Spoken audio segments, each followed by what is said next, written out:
வணக்கம். கீதா டிவியின் சுதந்திரா பார்ட்டி நேயர்களுக்கு.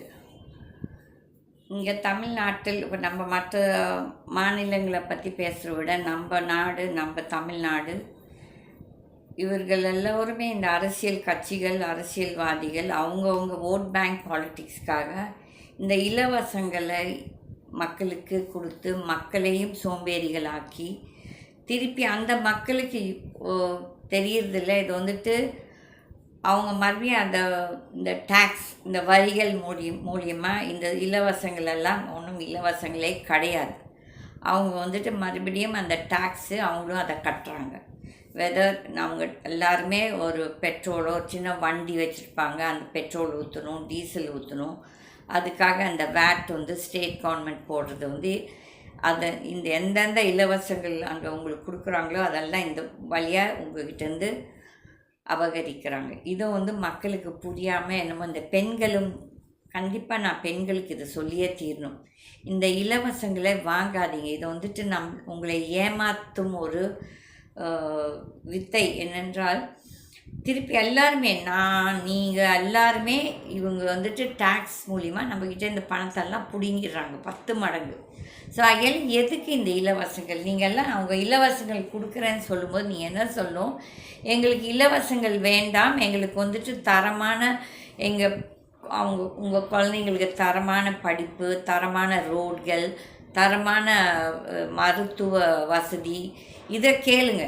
இது வேணால் அவங்க ஃப்ரீயாக கொடுத்தோம் தவிர்த்துட்டு இந்த தேவையில்லாதது. இப்போ நீங்கள் எல்லாருமே மின் கட்டணம் எல்லாருமே எல்லாத்துக்குமே ஏறி இருக்குது. அதே மாதிரி சொத்து வரி கூட இப்போ ஏறி இருக்குது, எல்லாமே ஏறி இருக்குது, எதுவுமே கம்மியாக இல்லை. அப்போ இப்போது இந்த கவர்மெண்ட் வரும்போது அந்த பழைய அதிமுக கவர்மெண்ட் 5 லட்சம் + கோடி கடன் வச்சுட்டு போனாங்க. இப்போ இவங்க அது 8 லட்சத்துக்கு பண்ணியிருக்காங்க. 4 வருஷத்தில் 3 லட்சம் கோடி எக்ஸ்ட்ரா ஏற்றியாச்சு. இப்போது அடுத்த ஆட்சி யார் வர போகிறாங்களோ அவங்களும் மறுபடியும் உங்கள் மேலே தான், மக்கள் மேலே தான் இந்த வரிகளை திணிப்பார்கள். ஆகையால் மக்கள் நீங்கள் எல்லோரும் யோசிக்கணும். இந்த எலெக்ஷன் அப்போ இந்த ஓட்டுக்காக கொடுக்குற பணம், இந்த மாதிரி இலவசங்கள் இப்போ மாதம் கொடுக்குறதெல்லாம் நீங்கள் திருப்பி வரியாக நீங்கள் அவங்களுக்கு செலுத்துறீங்க.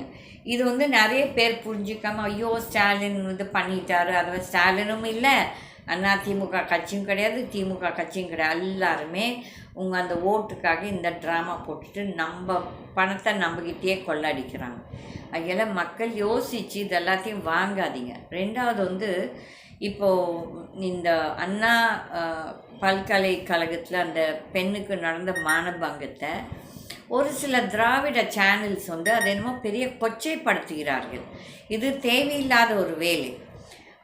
Police has also fail. போலீஸும் காவல்துறையும் அந்தந்த ஆட்சியாளருக்கு சல்யூட் அடிக்கிறாங்க. நிஜமாகவே நான் இன்னும் கூட ஒரு ஸ்ட்ரெயிட் ஃபார்வர்ட் போலீஸ் ஆஃபீஸர், ஒரு ஆட்சியாளர்கள் தப்பு செய்யும்போது நீங்கள் செய்வது தவறு என்று சொல்கிறது தான் ஒரு நேர்மையான போலீஸ் ஆஃபீஸர். ஆனால் நாங்கள் இப்படி பேசுகிறதால எங்களுக்கு உடனே நீங்கள் ஒரு எஃப்ஐஆர் போடுறீங்க.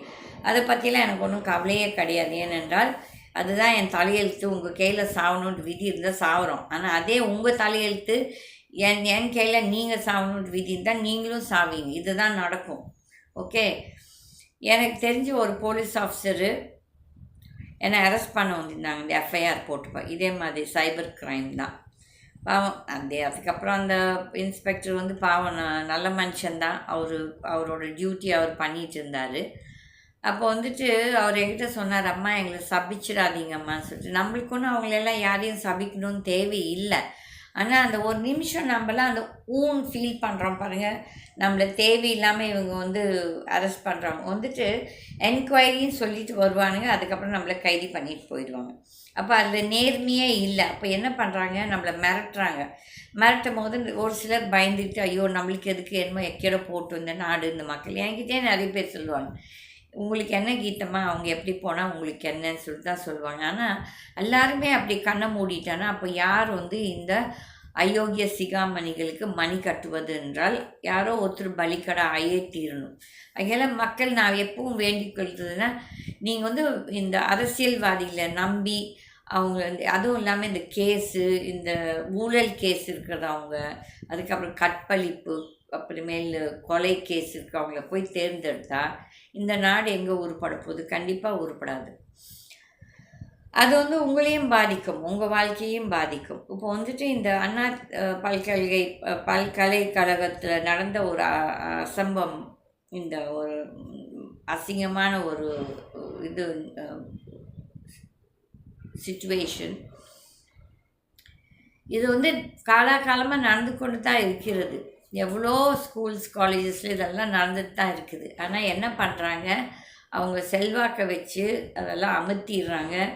கோர்ட்டும் வந்துட்டு ரொம்ப ஸ்லோ. அவங்களோட இந்த ஜட்ஜ்மெண்ட்ஸு தீர்ப்புகள் வந்துட்டு மெதுவாக கொடுக்கும்போது அந்த மக்களும் சலிச்சு போகிறாங்க. அதுக்கு தான் நிறைய பேர் வந்து கம்ப்ளைண்ட் கொடுக்கறதில்ல. அதில் அந்த தவறுகளை யார் சீர்திருத்துவதுன்னு யாருமே சீர்திருத்தத்துக்கு இருக்கிற மாதிரி தெரியல. அப்போ வந்து எங்கள் மாதிரி ஆட்கள் நாங்கள் பேசுகிறோம். இப்போ வந்து ஒரு சிலர் வந்துட்டு ரொம்ப பிஜேபியும் அதிமுக சப்போர்ட் பண்ணுற ஊடகங்கள் இருக்கிறாங்க. ஒரு சிலர் வந்துட்டு அப்படியே திமுக திராவிட இது சப்போர்ட் பண்ணுறாங்க. ஒருத்தர் வந்து தமிழ் சொல்லிட்டு ஒரு கூட்டம். ஆனால் நடுநிலை யாருமே எடுக்கிறதில்ல. இப்போ நாங்களாம் நடுநிலை, யார் தவறு செய்தாலும் நாம் தவறு செஞ்சாலும். அப்போ வந்துட்டு இந்த அரசியல்வாதிகள் மக்களுக்காக வந்து சேவை பண்ணுறதுக்கு வராங்களான்னா இல்லை. எல்லாருமே இங்கே இது ஒரு பிஸ்னஸ் மாதிரி ஆயிடுச்சு. இந்த அரசியல் ஒரு பிஸ்னஸ். அப்போ வந்து இந்த முதல்வர் அண்ட் துணை முதல்வர் இன்னும் அதை பற்றி ஒன்றும் பேசவே இல்லை. அப்போ ஒரு சில ஊடகங்கள் என்ன திருப்புகிறார்கள், இது உதயநிதி தான் அந்த சாரான்னு சொல்லி. ஒரு சிலர் வந்துட்டு வேறு யார் அவர் தானா சாருன்னு சொல்லிட்டு யார் சொல்கிறாங்க, பிஜேபியில் யாரையோ இது கையை காட்டுறாங்க. இது வந்துட்டு டெஃபினட்டாக வந்து ஈவன் இந்த ஞானசேகரன் சொல்கிற ஆள் வந்து அந்த ஹெல்த் மினிஸ்டர் மாசுவோடு தான் சுற்றிட்டுருக்கான். நானுமே பார்த்துருக்கேன். அப்போ வந்து இந்த மாசுக்கு வேண்டியவங்க தான் யாருனா இருக்கணும். இல்லாட்டி மாசுவாகவே இருக்கலாம், இல்லாட்டி உதயநிதியாகவும் இருக்கலாம், இல்லாட்டி யாருனா மந்திரியாகவும் இருக்கலாம். அப்போ வந்துட்டு அதுக்கு ஏன் இந்த போலீஸ்காரர்கள் தானி இல்லை, இந்த இவர்களை அரெஸ்ட் பண்ணுறதுக்கு ஏன் அவங்களுக்கு அந்த தைரியம் இல்லாமல் இருக்கிறாங்க? அப்போ எதுக்கு நீங்கள் அந்த போலீஸ் உத்தியோகத்துக்கு வரீங்க? தேவையில்லை, உங்களுக்கு அந்த உத்தியோகமே தேவையில்லை. அதே மாதிரி இப்போ மறுபடியும் ஒரு சில இலவசங்களை அனௌன்ஸ் பண்ணியிருக்கிறாங்க. இதெல்லாம் என்ன 2026 எலெக்ஷனுக்காக நீங்கள் பண்ணுறீங்களா? உங்களுக்கெல்லாம் ஞாபகம் இருக்கணும், அதிமுகவும் சரி திமுகவும் சரி, ஐ திங்க் அதிமுக வந்து சைக்கிள் கொடுத்தாங்க. அதுக்கப்புறம் நீங்கள் வந்து லேப்டாப் கொடுத்தீங்களோ, அதுவும் ரெண்டும் கொடுத்து 2 பேரும் தோற்றீங்க எலெக்ஷனை. அங்கெல்லாம் மக்கள் ஒன்றும் அந்த அளவுக்கு முட்டாலும் கிடையாது. அவங்க வாங்கிப்பாங்க, நீங்கள் கொடுக்குறீங்களா வாங்கிப்பாங்க. ஆனால் கண்டிப்பாக வந்துட்டு அந்த நேரத்தில் என்ன நடக்குதோ, சூழ்நிலை என்ன இருக்குதோ, அந்த எலெக்ஷன் டைமில் மக்கள் அதுக்கு தகுந்தபடி தான் ஓட் போடுவாங்க. ஆனால் இந்த தடவை கண்டிப்பாக 2026 டிஎம்கே நீங்கள் வந்து தான் வாங்க போகிறீங்கன்னா ரொம்ப அராஜகம். உங்கள் மந்திரிகள், உங்கள் கட்சிக்காரர்கள் ஊழல் ஊழல் ஊழல் அப்படி கொள்ளடிக்கிறீங்க, மக்களை அப்படி ஏமாத்துறீங்க. இந்த மந்திரிங்க யாருன்னா ஒருத்தராவது பாமர மக்கள் போய் சந்திக்க முடியுமா? இந்த டெண்டர் போடுறவன் அவன் ஊழல்வாதியாக இருப்பான், நீங்கள் ஒரு ஊழல்வாதி, அவங்களுக்கு தான் நீங்கள் அப்பாயின்மெண்ட் கொடுக்குவீங்க தவிர்த்துட்டு நேர்மையான மக்கள் வந்து உங்கள்கிட்ட அப்பாயின்மெண்ட் கேட்டால் நீங்கள் கொடுக்க மாட்டீங்க. ஏன்னா இன்றைக்கு சூழ்நிலை எப்படி இருக்கிறதுனா யார் யாரை கொள்ளை அடிக்க முடியும் என்ற சூழ்நிலையில் தான் இருக்கிறார்கள் நாட்டு ஆட்சியாளர்கள். அதே மாதிரி சென்ட்ரல் கவர்மெண்ட்டும் டேக்ஸ்ன்னு சொல்லி அந்த நிர்மலா சீதாராமன் அந்த அம்மாவோட திமிரு சகிக்க முடியல.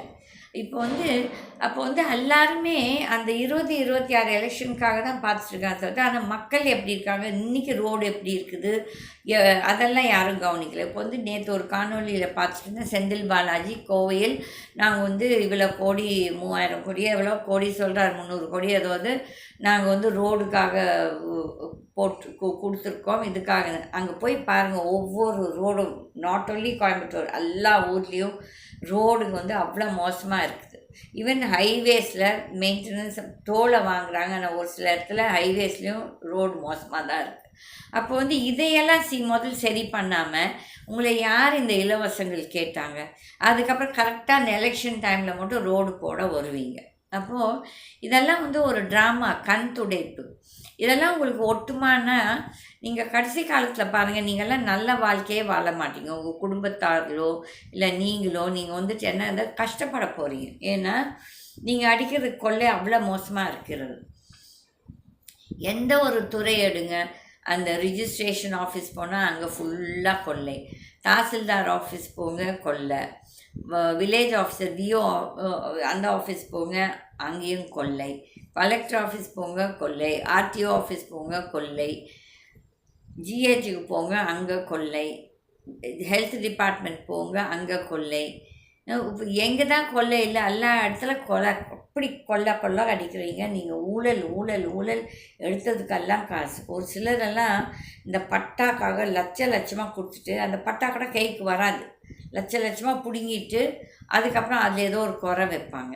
அதனால இது வந்துட்டு நல்லதுக்கு இல்லை. இப்போ இருக்கும் ஆட்சியாளர்கள், திமுகன்னு மட்டும் சொல்ல மாட்டேன், எல்லா ஆளும் வர்க்கங்கள் எங்கெல்லாம் வாழ்ந்துட்டுருக்காங்களோ, சென்ட்ரல் கவர்மெண்ட்டில் பிஜேபி, மற்ற ஸ்டேட் கவர்மெண்ட்ஸ் எல்லாருமே ஊழல் ஊழல் ஊழல், இந்த இலவசங்களை கொடுத்து மக்களை ஏமாற்றணும்னு நினைக்கிறாங்க.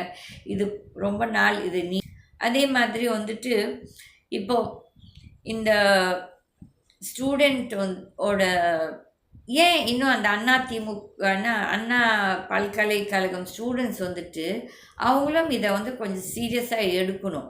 இப்போ வந்து இந்த ஆட்சியாளர்கள், இந்த எஜுகேஷன் டிபார்ட்மெண்ட் வந்து எங்கள் காலேஜஸ்க்கெல்லாம் வரும்போது இது சரியில்லை, அது சரியில்லை, கேமரா இல்லை, வென்டிலேஷன் இல்லை, இதுன்னு சொல்கிறாங்களே. அப்போ அவங்க வந்துட்டு அவங்க காலேஜ் அப்படியே புதராக வச்சுருக்கணும், ஏன் நீட்டாக வச்சுருக்க முடியல, ஏன் வந்து ப்ராப்பர் செக்யூரிட்டி இது அஃபோர்ட் பண்ண முடியல, இவ்வளோ பணம் பிடுங்குறீங்கல்ல, கவர்மெண்ட்டில் இவ்வளோ பணம் பிடுங்குறீங்க, இல்லாட்டி கண்டதுக்கெல்லாம் பணம் செலவு பண்ணுறீங்க, ஏன் இதுக்கெல்லாம் நல்லதுக்கெல்லாம் செய்யலாமில்ல? இல்லை, நீங்கள் போய் பாருங்கள், அந்த எம்ஜிஆர் மெடிக்கல் யூனிவர்சிட்டி அந்த பில்டிங் கூட எல்லாமே அப்படியே கிராக் விட்டுருக்கோம். இதுக்கும் அது வந்து 94, 95 தான் கட்டினாங்க. ஆனால் அந்த லட்சம் இதே பிரிட்டிஷ்காரன் கட்டிட்டு போன பில்டிங்ஸ் இருக்குது, 100 வருஷத்துக்கு மேலேயே இருக்குது, எவ்வளோ ஸ்ட்ராங்காக நல்லா இருக்குது. அதனால் எல்லாமே ஊழல் பண்ணும்போது அந்த கான்ட்ராக்டரும் அதில் வந்துட்டு கொள்ளை அடிச்சிருவான். அவனும் ஒரு குவாலிட்டி பில்டிங்கு கன்ஸ்ட்ரக்ஷனை செய்ய மாட்டான், கட்ட மாட்டான். அதனால் மக்கள் இதெல்லாம் தான் நீங்கள் தட்டி கேட்கணும், தவிர்த்துட்டு தேவையில்லாத இந்த சினிமாக்காரங்க பின்னால் ஓடிட்டு, சினிமாக்காரங்க வந்து உங்களுக்கு வந்து, நான் வந்து அவங்க கெட்டவங்கன்னு சொல்லலை, ஆனால் பட் ஜென்ரலாக பார்த்தா சினிமாவில் இருக்குது 98% லைக் தி பாலிட்டிஷியன்ஸ், அவங்களும் தலகணம் பிடிச்சவங்க தான் நிறைய பேர். வந்துட்டு மக்கள் அவங்கள சந்திக்க முடியாது, அதுக்கப்புறம் இவங்க அரசியலுக்கு வேறு வருவாங்க, ஏன்னா அவங்க கொள்ளடிச்சு வச்ச காசை வந்து காப்பாற்றிக்கிருக்கோ, இல்லாட்டி அந்த பவர், அது ஒரு போதை, அதுக்காக வந்துட்டு மறுபடியும் மக்களுக்கு நல்லதே செய்ய மாட்டாங்க. ஆகையால் நீங்கள் தான் யோசிக்கணும், மக்கள் வந்து நல்லவங்களை தேர்ந்தெடுத்து நல்லதை கற்றுக்கிட்டு நல்ல விதமாக வாழ்க்கையை நடத்தணும்னு சொல்லிட்டு யோசிக்கணும். பாருங்கள், அந்த காலத்தில் இந்த சேல்ஸ் டேக்ஸ்னு ஒன்று இருந்துச்சு. அப்போ இந்த சேல்ஸ் டேக்ஸ் ஆஃபீஸர்ஸ் வந்து கொள்ளடிப்பாங்க. அதுக்கப்புறம் எக்ஸைஸ் டியூட்டின்னு ஒன்று இருந்துச்சு, அதில் வந்து கொடுமைப்படுத்துவாங்க. இப்போ வந்து இந்த ஜிஎஸ்டி வர்க்கம் அதுவும் ஒரு பெரிய கொள்ளை கூட்டம் தான். கரப்ஷன், அவ்வளோ கரப்ஷன் நடக்குது. என்னமோ அந்த நிர்மலா சீதாராமனுக்கு அது தெரியாத மாதிரி நடக்குது. அந்த அம்மாக்கிட்ட அப்பாயின்மெண்ட் கேட்டால் அந்த பிஜேபிக்காங்க அந்த பொம்பளையோட பிஎஸ்ஸு பதிலே கொடுக்க மாட்டாங்க. நம்ம 100 லெட்டர் எழுதினாலும் அதுக்கு பதிலே வராது. அப்போ இவங்கெல்லாம் எதுக்கு உங்களை யார் கூப்பிட்டா? இந்த பொம்பளை எவன் கூப்பிட்டா? நீ வா வந்து பொது சேவை பண்ணுன்ட்டு கூப்பிட்டாங்க. நீ திமிர எடுத்துக்கிட்டு உன் பதவி ஆசையில், என்ன சொல்கிறது, மற்ற ஏதோ போதை ஆசையில் நீங்கள் வந்துட்டு எங்களுக்கு வந்து யார் உங்களை, இதெல்லாம் ஒரு ஃபைனான்ஸ் மினிஸ்டராக ஒரு ரொம்ப ரெஸ்பான்சிபிள் ஒரு போஸ்ட். ஒரு திமிர் எடுத்து அந்த பொம்பளை பேசுது, யாருக்கும் ஒரு அப்பாயின்மெண்ட் கொடுக்காது.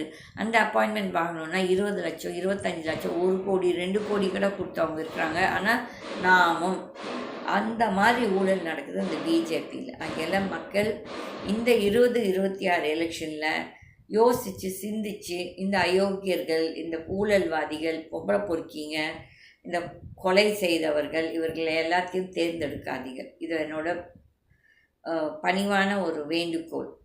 அதே மாதிரி இந்த கோயில்களில் அவ்வளோ திருட்டு நடக்குது இந்த ஹெச்ஆர்என்சியில். ஆனால் இவங்க என்னமோ பெரிய யோகிய சிகாமணிகள் மாதிரி பேசி கொண்டிருக்கிறார்கள். இதெல்லாம் நல்லதுக்கு இல்லை. இது வந்துட்டு கண்டிப்பாக 2025 இந்த ஆட்சியாளர்கள் எல்லாத்துக்குமே ஏதோ ஒரு பிரச்சனை கண்டிப்பாக வரும். பெரிய பிரச்சனை, அவங்க குடும்பங்களில் பெரிய பிரச்சனை வந்தால் தான், அவங்களுக்கு ஒரு பெரிய இடி விழுந்தால் தான் அவங்க வந்துட்டு ஐயோ நம்ம செய்தது எங்கேயோ தவறு செய்திருக்கிறோம் சொல்லி அப்படி அப்போனாலும் யோசிப்பாங்களான்னு பார்க்கலாம். ஆகையால் மக்கள் நம்ம கையில் தான் இருக்குது. நம்ம நாட்டோட என்ன சொல்கிறது, நல்லது கெட்டது, அதே மாதிரி நம்மளோட வாழ்வாதாரமும் நம்ம கையில் தான் இருக்குது. நம்ம யாருக்கு இந்த ஓட்டுக்கு இது யாருக்கு போடுறோம், அது ஒரு பெரிய துருப்பு சீட்டு. அதை நம்ம பைத்தியக்காரங்களாட்டம் விலைக்கு விற்கிறோம், நம்ம விலைக்கு விற்கிறோம். ஆகையால் மக்கள் யோசித்து சிந்திச்சு இந்த மாதிரி அயோக்கியர்களை தேர்ந்தெடுக்காதீர்கள். இப்போ பல்வேறு சர்ச்சை நடந்துட்டுருக்கு இந்த அண்ணா யூனிவர்சிட்டி பற்றி. ஒரு பக்கம் அந்த பிஜேபி அண்ணாமலை, அவன் ஒரு பெரிய யோகி சிகாமணி, அவனுக்கு நிஜமாகவே மனசாட்சி தான். அவன் கொள்ளடிச்சிக்க காசு அவனுக்கு தெரியும், அவன் மனசாட்சி குத்தம், நம்ம யாரும் சொல்ல வேண்டாம். இன்னும் பெரிய யோகிய சிகாமணி மாதிரி பேசிட்டு அண்ணன் அண்ணன் அக்கே இதெல்லாம் ட்ராமா. எவன் இப்படின்னு பண்ணுறானோ அவனே நம்பர் 1 அயோக்கியனாக இருப்பான். இந்த ரொம்ப கூலை கும்பிடு போடுறாங்க பாருங்கள், அவங்கள நம்பவே கூடாது. அதில் இந்த மக்கள் இந்த கட்சிகளை நம்பி நல்லவங்களை தேர்ந்தெடுத்து நல்லவர்களை நீங்கள் பின்படுங்கள். இந்த அயோக்கியர்களை நீங்கள் உங்கள் தலைவர்களாக ஏற்றுக்கொள்ளாதீர்கள். நன்றி, வணக்கம். கீதா டிவியின் சுதந்திரா பாட்டி நேயர்களுக்கு.